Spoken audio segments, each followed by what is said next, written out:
Thank you so much, everyone. Let's get to our major topic of tonight, everyone. So, the National Assembly leadership matter keeps getting more and more interesting.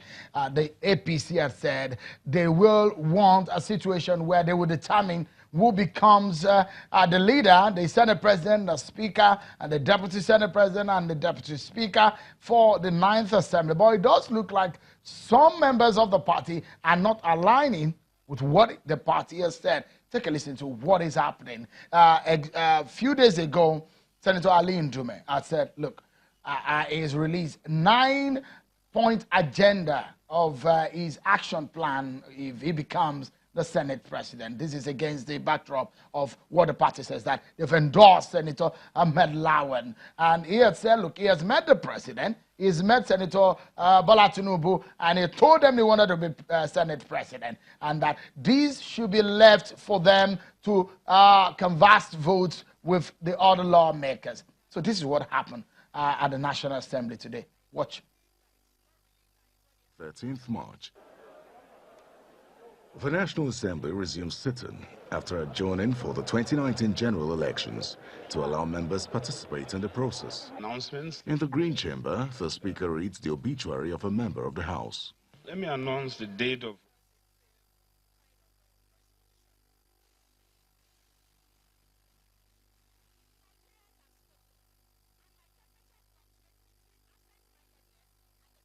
Well, apologies for the mix-up there. There was actually a protest from some groups who want Senator Danjuma Goje. They're saying that they want Senator Danjuma Goje to be the Senate President.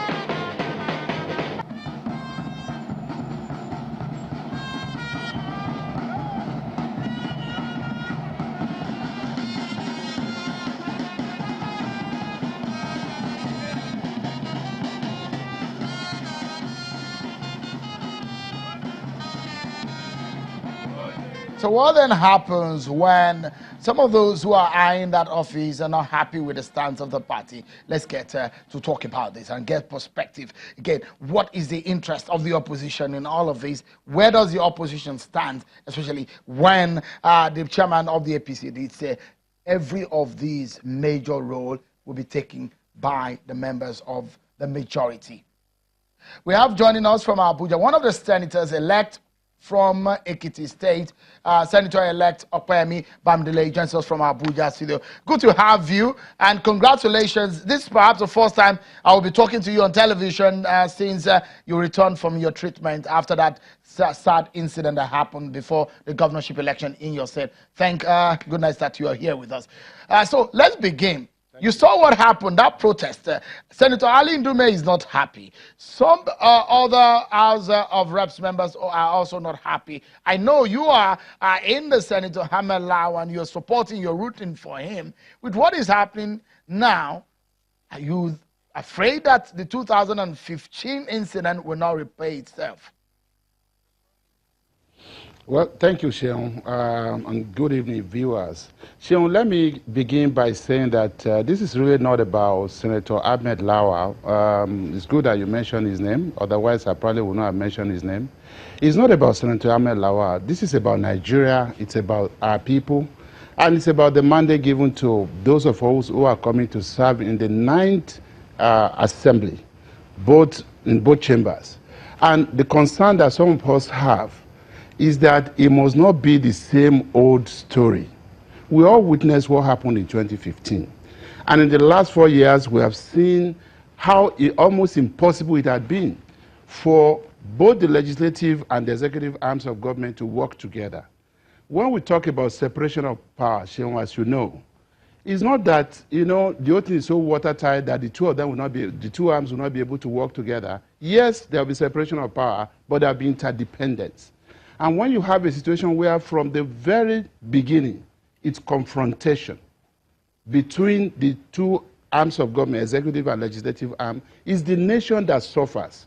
It's our economy that suffers. Must we continue to, have a situation where the budget of the nation does not get passed until May, until June? We say we want the agrarian revolution. We are diversifying our economy. Yet you don't have a budget. Rainy season starts in January. You don't have a budget until May or June. When are you going to fund agriculture during that fiscal year? A lot of issues are at stake here. Some of us just feel that it cannot be the same old story.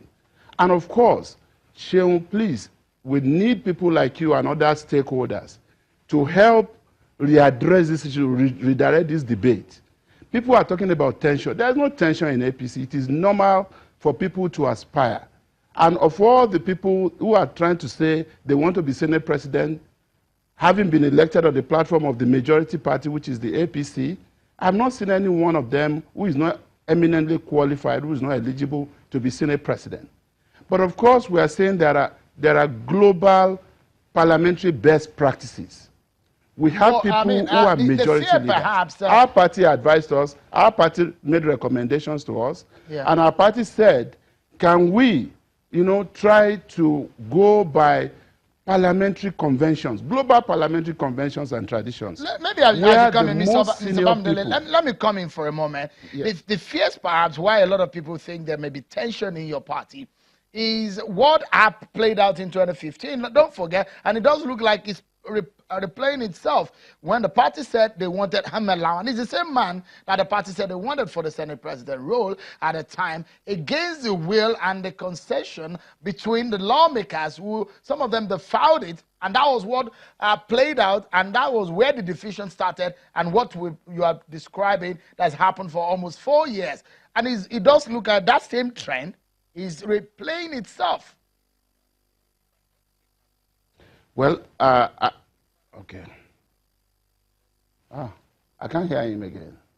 Okay, so the question I'm asking now, that history seems to be replaying itself for your party a second time in 4 years.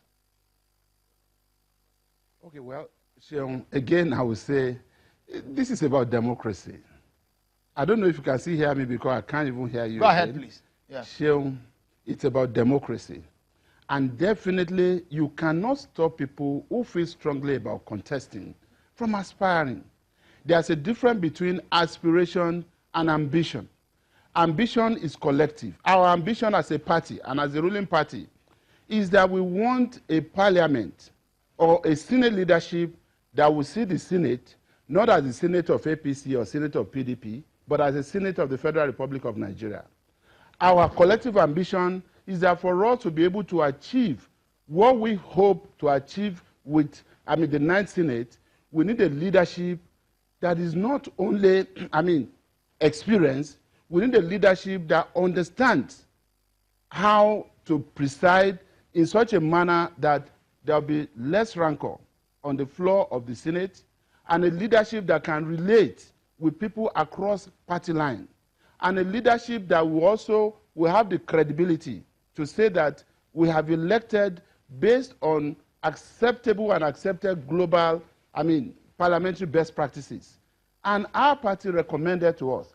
The national chairman of the party did not talk to us like you would talk to school children. He didn't say whether you like it or not, this is what you must do. He gave his own reason, and Sheung, I am not aware this happened in 2015.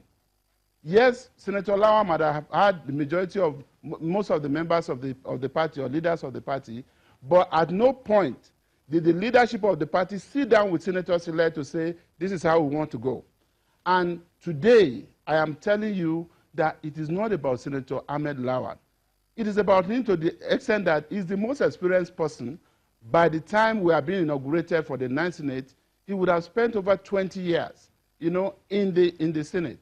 And if he has spent 20 years and is going in for another term, and is currently the majority leader, of the Senate, then there's no, gainsaying the fact Mr. that... Bamidele, interestingly, we have two senators, one senator elect from Ekiti, another one, a sitting senator, Senate Minority Leader, who is also from Ekiti, Senator Biodun Oluchimi, will be joining us afterwards. Let's get your final moment now, Senator-elect Opeyemi Bamidele. As it stands right now, what do you think is the solution? When other people are saying they will run, they will run, they will run, how do you resolve this? Just in 30 seconds, please. Let me put this in perspective. The national chairman of APC, Adam Oshiomhole, had advised that APC members-elect in the Senate and in the House of Reps should work together, elect the kind of leadership in ensuring that no position that is meant for the ruling party goes to opposition party. This is my own simple understanding of what he has said. The constitution is very clear. Certain committee chairmanship are constitutionally meant for the ruling party. I would take, for instance, chairman of appropriation committee. While certain committee chairmanship are reserved for the opposition party. I'll take, for instance, chairman public accounts committee. The chairman could advise no chairmanship that is meant for ruling party should go to the opposition. But the chairman could not have safely said, and even if he did, in parliamentary practice and procedure, if you are going to have a Senate of the Federal Republic of Nigeria or a House of Representatives of the Federal Republic of Nigeria, not of APC or PDP, there is no way Senator Ahmad Lawan, as Senate President, will say, oh, all the committee chairmen will come from one party. It's not possible. And I'm sure a lot of horse trading takes place on the floor of, Parliament. All of these things will happen. We still have 2 months to go. By the time you know what is going on, Senator Lawan is flowing with senators elected on the platform of PDP as much as he's flowing, with senators elected on the platform of APC. So I'm sure these are issues. We must allow you go, Senator-elect Opeyemi Bamidele. Let's listen to. Thank you so much for coming on tonight. It's good to see you.